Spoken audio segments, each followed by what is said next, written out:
അപ്പൊ അളിയൻ കാര്യമൊന്നും അറിഞ്ഞില്ലേ? ഇല്ല. എന്നാൽ ഇനി ഞാനത് പറയാം, ആരും ഞെട്ടരുത്. എന്താ ജാസി, എന്താ പറ്റിയേ? ഞാൻ ശരിക്കും ഇംപ്രസ്ഡ് ആയി. ഈ അടുത്ത കാലത്ത് അങ്ങനെ ഒരു കഥ വന്നിട്ടില്ല. നിങ്ങളെല്ലാരും എന്നെ വട്ടട്ടോ ഉപദ്രവിച്ചിട്ട് എന്റെ ആ വായക്കായി മുറിക്കാൻ പോയി. അയ്യേ, എന്താ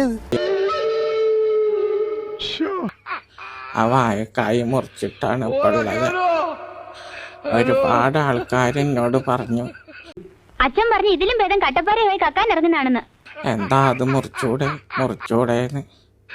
എന്റെ കാക്ക് ഇഷ്ടല്ലാത്തോണ്ട് അതവനിക്ക് ഇടക്കിടക്ക് ആട്ടണം എന്നുള്ളതോണ്ടായിരുന്നു മുട്ടാതിരുന്നത്.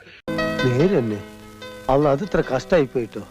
ഓൻ എത്ര വിഷമം ഉണ്ടാവില്ലേ? കൂടുതൽ വിശദീകരിച്ച് നാറാൻ നിൽക്കണ്ട. ഇനി ആരും എന്നെ എങ്ങനെ ഉപദ്രവിക്കരുത്. ക്ഷമിക്കണം, ഉപദ്രവിക്കരുത്, ജീവിതമാണ്. ഞാൻ ഇങ്ങനെ ആയിട്ട് പോകുന്നു. ഇനി അത് മുറിച്ചു. നിന്നെ ആരും ഇപ്പൊ ഇങ്ങോട്ട് വിളിച്ചിട്ടില്ല. ഞാൻ ഈ വഴിക്ക് പോയപ്പോ ഒന്ന് കേറിയതാണ്. എന്നാലും ആ നഴ്സിനോട് പറയാനുള്ളത് ഒരു തുമ്പെങ്കിലും ബാക്കി അവിടെ വെക്കായിരുന്നു.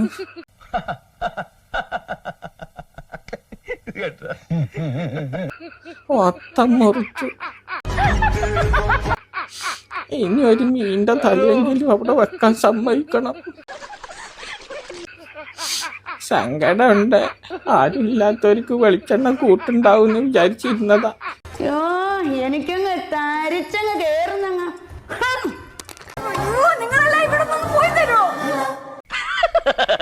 തൽക്കാലം ഇത്രയും മതി. വരട്ടെ.